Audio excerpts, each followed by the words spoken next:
બનાસકાંઠા જિલ્લાના જૂના ડીસાથી લુણપુર સદરપુર રોડ પર ડમ્પરો દ્વારા અવારનવાર અકસ્માત થતા 8 ગામના લોકો દ્વારા બેઠક મળી જૂના ડીસાથી લુણપુર સદરપુર રોડ પર તાજેતરમાં માળી સમાજના યુવાન પરેશભાઈ તેમના એક્ટિવા પર જઈ રહ્યા હતા ત્યારે ડમ્પરે ટક્કર મારતા તેમનું ઘટના સ્થળે મોત નીપજ્યું હતું, જેને કારણે લોકોમાં આક્રોશ ફેલાયો હતો, જેને લઈ તારીખ 24/8/2025ના રોજ જૂના ડીસાથી લુણપુર સદરપુર સુધી 8 ગામના લોકોએ ભેગા થઈ આ રોડ પર હવેથી ડમ્પરો નહીં ચાલવા દેવા માટે વાસણા ગોળિયા ખાતે બેઠક મળી હતી, જેમાં મોટી સંખ્યામાં લોકો સામેલ થયા હતા।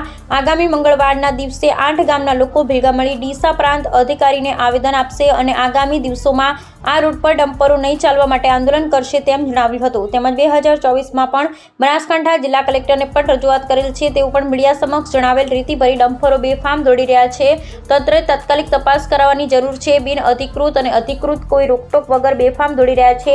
અનેકવાર એક્સિડન્ટ સર્જાયા છે, અનેક નિર્દોષ લોકોએ જીવ ગુમાવ્યા છે। લોકો દ્વારા અનેકવાર રજૂઆત કરેલ છતાં તંત્રના પેટનું પાણી હલતું નથી। અહેવાલ જયંતિભાઈ ઠક્કર એમડી। જૂના ડીસાથી લઈ અને સદરપુર સુધીની દરેક જનસમર્થન મળ્યું, જે ડમ્પરો ચાલે છે એ બંધ કરવા માટે અને આગળ આવી ઘટનાઓ ન બને તે માટે બહોળી સંખ્યામાં જનસમર્થન સાથે મળી અને અમે આંદોલન તરફ આગળ વધીએ છીએ અને મહેરબાની કરીને જે ત્વરિત સંચાલનો છે એમને પણ કહીએ છીએ કે તમે રૂપિયા કમાઓ, અમને કંઈ વાંધો નથી, પણ તમે નદીની ભેખડે તમારો રસ્તો ચાલુ રાખો અને ત્યાં કરો, અમારા રોડ પર નહીં, જૂના ડીસાથી લઈ અને સદરપુર સુધી નહીં।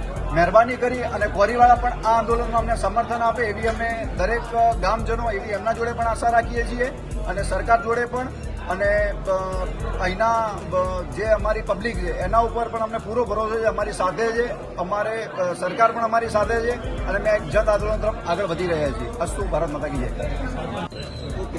આજે ડમ્પરો બંધ કરવા માટે અમે જૂના ડીસા સદરપુરના બધા જ ગામજનો ભેગા થયા અને બહુ બહોળી સંખ્યામાં પધાર્યા। અમારી એક જ માંગ છે કે ડમ્પરો બંધ થવા જ જોઈએ, ડમ્પરો ચાલવા જ ના જોઈએ। અત્યારે ભરતભાઈનો ભય ગયો છે, ભરતભાઈનો ભય નથી, બધાનો જ ભય છે, એટલે ડમ્પરો ચાલવા જ ના જોઈએ। કોરીવાળા કોઈ વિરોધ નથી, કોરીવાળા એમની વ્યવસ્થા રસ્તાની વ્યવસ્થા કરી અને ચાલે, કોઈ તકલીફ નથી। તારીખ 26 તારીખે અમારે કલેક્ટરશ્રીને અને ધારાસભ્યને આવેદનપત્ર બી આપવા જવાનું છે, એટલે બહોળી સંખ્યામાં બધા પધારી અને આ ડમ્પરો આ રોડ બને કે ના બને અમારે ડમ્પરો ચાલવા રોડ પર જોઈ જ નહીં, બધા લોકોની આ જ માંગ છે અને આ સરકારશ્રીને બી અમારી ખાસ નમ્ર વિનંતી છે કે અમારી આ માંગ સ્વીકારી અને આ ડમ્પરો બને એટલું વહેલી તકે એ લોકો જાહેરનામું પાડી અને આ ટ્રકો બંધ કરે એવી અમારી આશા અને અપેક્ષા સાથે રાખીએ છીએ અમે।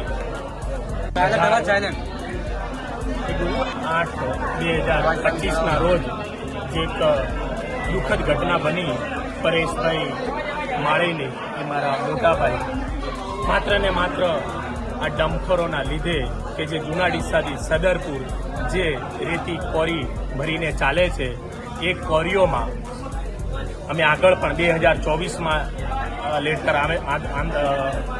આવેદનપત્ર આપેલ અને કલેક્ટર સાહેબે એ જાહેરનામું બહાર પાડેલ, 2 મહિના પાડેલું અને ફરી પાછી ચાલુ થઈ અને આ એક નિંદનીય ઘટના બની, એમાં મારા ઘરનો દીવો ઓલવાયો।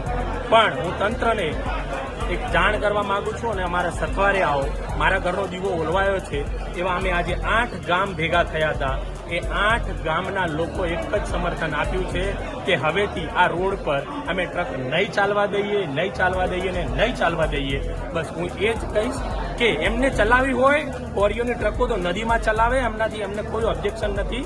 તંત્રને પૈસા કમાવે, કોરીઓવાળા કમાવે, વચેટિયાઓ કમાવે, અમને કોઈ ઓબ્જેક્શન નથી, પણ માત્ર ને માત્ર અમારે એક જ માંગ છે કે જૂના ડીસાથી સદરપુર સુધીની જેટલી પણ ટ્રકો ચાલે છે આ રોડ ઉપર ન ચાલે।